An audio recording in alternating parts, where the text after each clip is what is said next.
loss is profound. Part 6 of the album is really Jason Lingle's baby.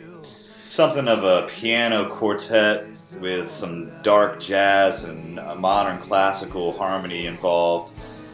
I really should let him discuss this, but it's a short part on the record, but it's vital for the transition into the epic stuff that follows.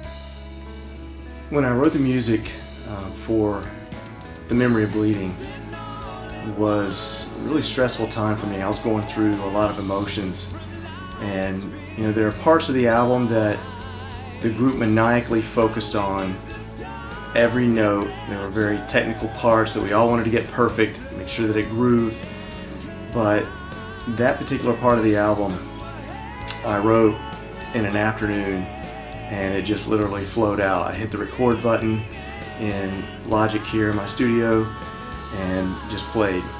And you can really hear in the piano in the beginning the fragile state of, it almost sounds like depression, but as the piece goes through, you can hear the symphony come in and the orchestration really picks up and feels hopeful, and the part just builds until it climaxes beautifully into Souls in Permafrost, which is my favorite part of the album.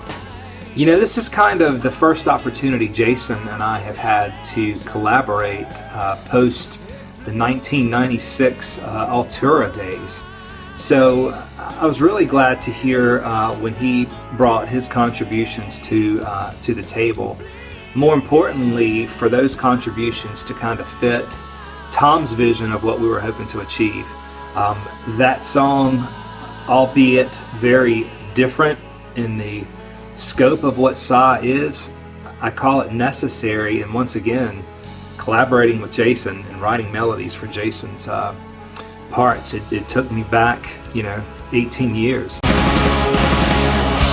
highest of hopes left impossibilities, of darkness and pain and deeper regrets, facing a future of paradise lost, into my soul, in permafrost.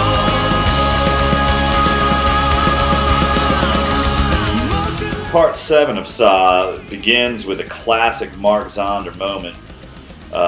This is a beat or a variation on a beat that I think is one of his signatures, and I believe it was appropriated by Portnoy at one point as well. But nevertheless, that yields to complete and utter madness. I mean, there's so much counterpoint and so many parts moving in every direction simultaneously. It's very difficult to keep track of, but ultimately it comes across to me like in the spirit of early Fate's Warning. Maybe not so much as our To Wander the Void did, but it's the vocal melodies and that driving triplet feel again, the syncopations and so forth. I think you'll be hearing a lot more of this one in particular. Souls in Permafrost, man, I felt like I got a chance to come back home with that song. With this album having such a vast array of vocal approaches and vocal styles, that one's in my wheelhouse. I felt like I got a chance to kind of flex my metal vocal muscle, if you will, on that song. So as we wrote it and as we developed the melodies, it brought me a lot of comfort because whereas While Heaven Wept wants to take you many different places, we still like to go back to the bread and butter of what I think metal fans like, and that's aggression and power and attitude, man. And that song is littered with all of the aforementioned things. It's definitely one of the highlights for me, I think, vocally on Suspended At Aphelion, and I really can't wait for you guys to hear that. It's gonna move you. Traversing the nothingness of a broken night, searching the stars, I still dream of your light. I remember the oceans and rays. So with part 8, Searching the Stars, it's in and out, but I'm gonna call that the Blind Guardian part of Suspended At Aphelion. The way Tom and I approached those melodies, and I think delivered the vocals ultimately, the harmonies that were written, just the actual melodic approach, it's reminiscent of Blind Guardian, if you will. So it's one more aspect of something to this record that, it's going to be hard to peg one thing or another, but you're going to get taste of certain things. And as far as Part 8 is concerned, I hope you like Blind Guardian. Part 8 of Saw is a short passage that weaves through several rhythmic changes and key changes, ultimately creating the feel of a finale of sorts, especially considering the poignancy of the lyrics. However, there's certainly more to come. Strangers once and strangers again.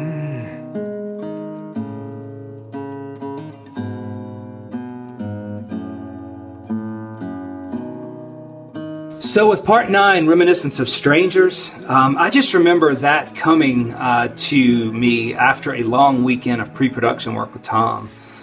We had done a lot over the course of a couple days, but by the time Sunday morning rolled around, he was about to head back to Northern Virginia, and we were both, as I mentioned, spent, but we decided to take a stab at an early Sunday morning attempt to come up with something that would stick. And Reminiscence of Strangers, albeit only a couple of lines within that part, came to me easily that morning, and the way that it was delivered and the way that we meant to capture it in the studio was that we wanted the listener to not only imagine that we were speaking directly to the listener, but that we were in the ear, physically in the ear of the listener saying that. So you'll hear the way that was captured. It's incredibly intimate, but it is the beginning of the finale, so you can just tell that the pot is beginning to be stirred because bigger and better things are coming. So I really, really like that part, and I really think that it lends to a very strong ending. Part 9 is a very stark, dry, and intimate piece. Very understated vocal delivery, but it's so poignant. It's one of my favorite parts on the record.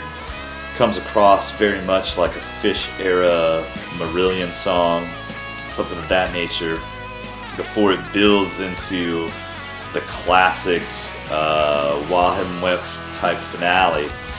And in fact, there was a point where it was so much like Furthest Shore, we really had to revisit that, even after Mark had tracked the drums for the original version.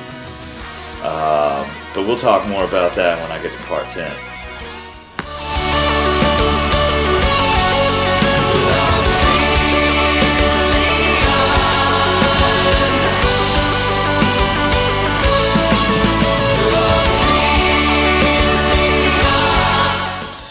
One thing I should have mentioned when I was talking about Part 9 was that was the first appearance of co-founder and original guitarist Victor Arduini on Suspended At Aphelion. And he created one of the most epic guitar solos that he's ever done, according to him. And it is pretty damn epic. It's the bridge between 9 and 10, really. And, I actually had the honor of trading some licks back and forth with him throughout the course of that. It's definitely one of my personal highlights in WHILE HEAVEN WEPT history. Another interesting thing about Part 10 is, as I mentioned before, Mark had actually tracked the drums for the original arrangement. But after I'd listened through the rest of the album, I just didn't feel like it was cutting it. I mean, it was classic WHW, totally in the vein of Furthest Shore or something like this. It would have been passable, but I just didn't think that it was worthy of his caliber of playing. So, in a bit of a Hail Mary move, I spent 36 hours straight channeling whatever I could. And this maze of key changes is the result of that, and it's, in my opinion, a much stronger finale. We are knee-deep in the finale of the record, And the word that comes to mind when I think about Lifelines Lost is dynamic. It's an incredibly dynamic piece, one that was rewritten basically in the 11th hour of the pre-production process. Something that I'm really glad Tom examined, as he often does, and rewrote to make it better than it was prior to that being done. You know, it's my hopes that by the time the listener gets here, they are emotionally, physically, spiritually, and even intellectually invested, because that was our aim from beginning of this project to the end. Matter of fact, that's our aim with about everything that this band does. But you know, if I was a betting man, we would have you hooked by the end of this record. So enjoy.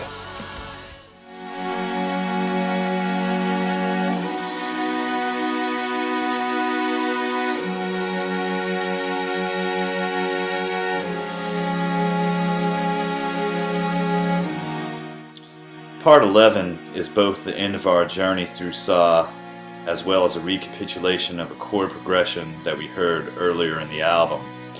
This time somberly stated by a cello choir, and it's all marked by those last three bowings that yield this sense of acceptance, but yet it's a bittersweet acceptance.